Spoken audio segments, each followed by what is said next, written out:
Hello, Anderson County. This is Councilman Brett Sanders recapping February the 20th, 2024's council meeting.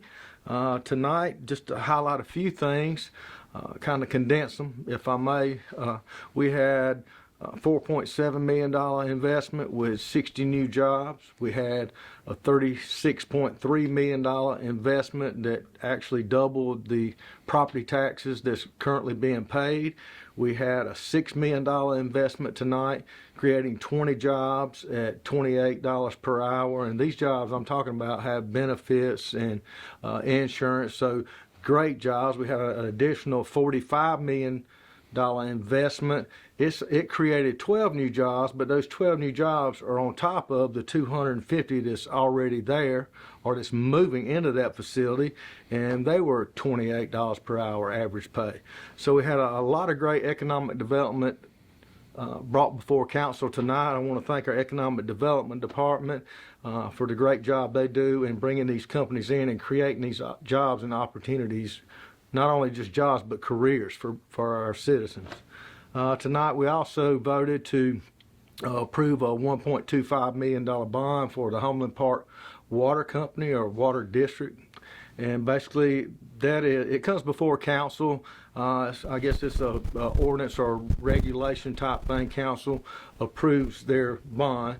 That bond will go for infrastructure and capital improvements and other things on the water system, and it will be paid by the people on that water service. So it wasn't any cost to the overall citizens or taxpayers of Anderson County, but the actual users of Homeland Park Water. So I'm glad the county could step up and assist them in that need. And that doesn't sound exciting, but it's really important. It's very important. You know, sewer's not exciting either, but it's sewer and water is the key and lifeblood, and internet. I'm a firm believer, and we've been fighting and working and actually creating and seeing progress in our rural areas on some broadband internet, not just dial-up stuff, but I'm talking fiber optic, high quality internet service. So sewer, water, and internet, that's the key infrastructure or the building blocks for everything that we see happening here now. These $45 million, $7 million, $4.7 million, $47 million, these investments, they're not going to come if they can't come, number one. But if you don't have the water, the sewer, and the broadband capacity, these companies aren't going to come here. So I'm excited to see that we are working and partnering with the water companies. We're working on our sewer projects. We're working on our infrastructure, on our broadband internet service. So the county is doing a lot of things. It seems to me, coming from the private sector, I like seeing things done, right away. But it's a process, and it's a process of checks and balances, and we are doing, I put Anderson County against any county around right now. Per capita, what we do here is amazing. The staff, we're known worldwide now. Anderson County's, we're not the formal textile people or textile area. I mean, we're known, and we're all the industrial businesses and companies we have around here, not industrial, but all the international companies and businesses that we have here, they create secondary business and supply chains for these companies. So I'm excited to be a part of it, and I'm glad that Anderson County has the vision. And also tonight, to go on, skip on to another issue, and I want to say it was a hot topic, but the addition of 2 library board members, and there was a lot of people from both sides in opposition and for it. I think everyone had good arguments. For a crowd that size, and Greg, you've been in, we've had smaller crowds, and it gets a little ruly and obnoxious and out of order, but I think it was perfect hospitality, so to speak. The respect was there. People listened, and I think both sides did a great job in arguing their points. The thing for me, and I can't speak for my other council members, the ones that voted for it, They may vote for different reasons, but the addition of 2 library board members for me is the simple fact that it was created in 1986. It is a state kind of controls my hands as a council person. So I put someone on, or someone else put one on before I get there. They serve a 4-year term. I serve, and council serves a 2-year term. And it kind of reminds me of the thing that, if you hire an employee and they're not doing their job, or it's like hiring an employee that you can't get rid of. They're there for that term. And I think... think there's any chance of changing that?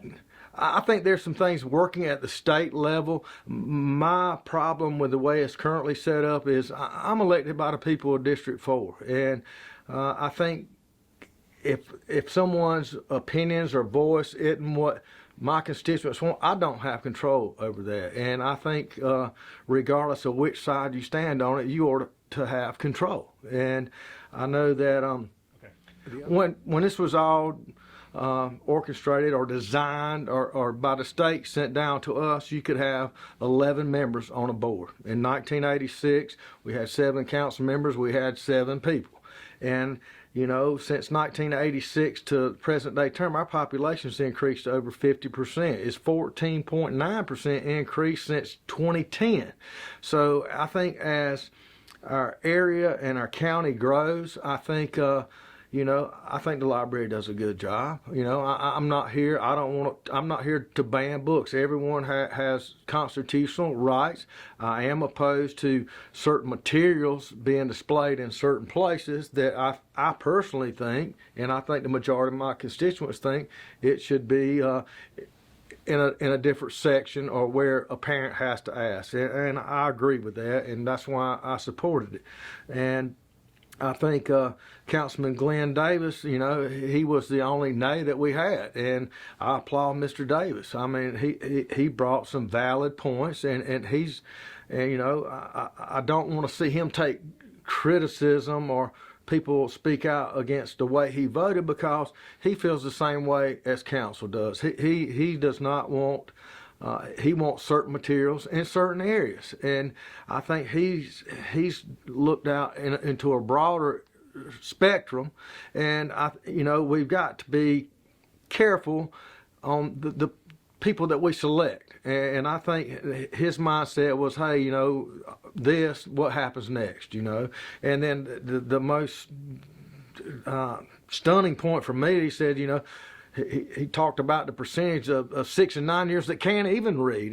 That's an issue that I think we need to be concerned about as well. Not just the material that's in front of them, but they need to have the ability to read and write. So he brought up some good arguments, and that's the good thing about being on council with people from different backgrounds, different mindsets. Sometimes we agree to disagree, but I do understand where he was coming from with his argument, and I respect him for that. And I think Councilman Davis is a fine man, and I'm happy to see that those 2 were added tonight. It's still a 3rd reading.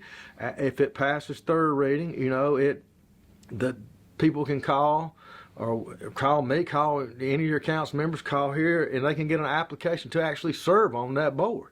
And that interview process will be open to the public. And I mean, there will be chances for input and diversity. I'd like to see, some younger people get on that board and take some initiative. It's not it's all women now too. Yeah, and I mean, it is. Does council have a set of criteria of what they want, other than just they want it more diverse? No, and here's the thing. I kept hearing, oh, you guys are making this political and it's about this or that. No, I mean, if you look at it right now, the majority of council has pretty much always been conservative Republican. And guess who puts those board members on there? The council members do. So it is political in that mindset. So I think there's a little misunderstanding there. I mean, they appoint them. My issue that I have with it now, and I think other council members have, and is that, I come in, someone else appointed someone, or someone's there that I do not feel represents my constituents or me. I do not have the ability to remove them, and I think they should be. Legislative delegation can do that. Legislative delegation can actually change some of the ordinances or laws. Yeah, I'm not sure. I just know that me as a council person, I do not have that right. And if that weren't the case, do you think this would have ever come up? If it was just 2-year terms and you guys could do it, you think this would have ever popped up? I don't think it would have. And and I think that's what's getting it plugged. Plus, you throw on the side again, like I said, you look at the population increase. We're 200, and I think our surveys came in at like 204, 206, and I think actually we're about 217,000 people. That's what I'm hearing. Yeah, I mean, so if I was on that board or any other board, and I feel like I'm doing a good job, and there's more people, I welcome new board members. I welcome new ideas. I welcome diversity. I welcome a challenge, and that's just my mindset. And I don't know how they feel, and hopefully. If it does pass, we'll have people on there that will challenge, and people will get out there, and hopefully it'll make our library system better. And I'm not, I am opposed to certain materials out in certain places. That's me, and I am opposed to it. But I'm not here to say, oh, we should ban all books. We ban certain books. What's next? We're gonna ban the Bible. Oh, this needs to be here. Well, what's next? To top everything off, all the council members up there, staff, administration, they care about the citizens of Anderson County. We care. We all care. I'm passionate about them. I don't know a single council person up there that's not passionate. I think that as we move forward and progress, I'm happy to be a part of Anderson County. I know the Hope Missions, we just renewed a lease for them. I forgot the number of. Oh, what numbers you looking for? The number of people they helped. Well, just in terms of housing, they got 147 people into housing. Yeah, okay. Hope Mission, we extended their lease. They had over 147 or so odd people that got into permanent housing.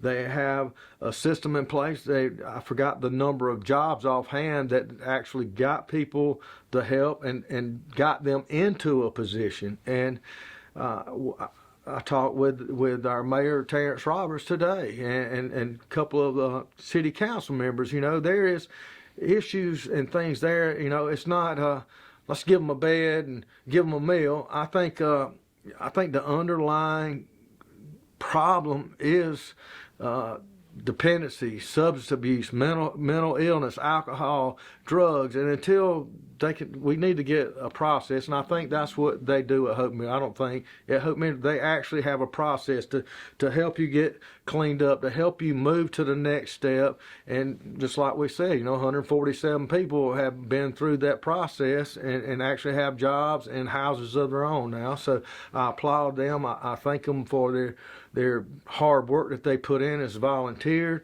I know that not just them, we have multiple organizations here in Anderson County. So I don't want to make them feel like they're being left out, but tonight Hope still was on a 1-year lease deal and where they are now. So that's why, we're discussing them right now. But we have a lot of different avenues and ministries here to help people, and it makes me happy to be here.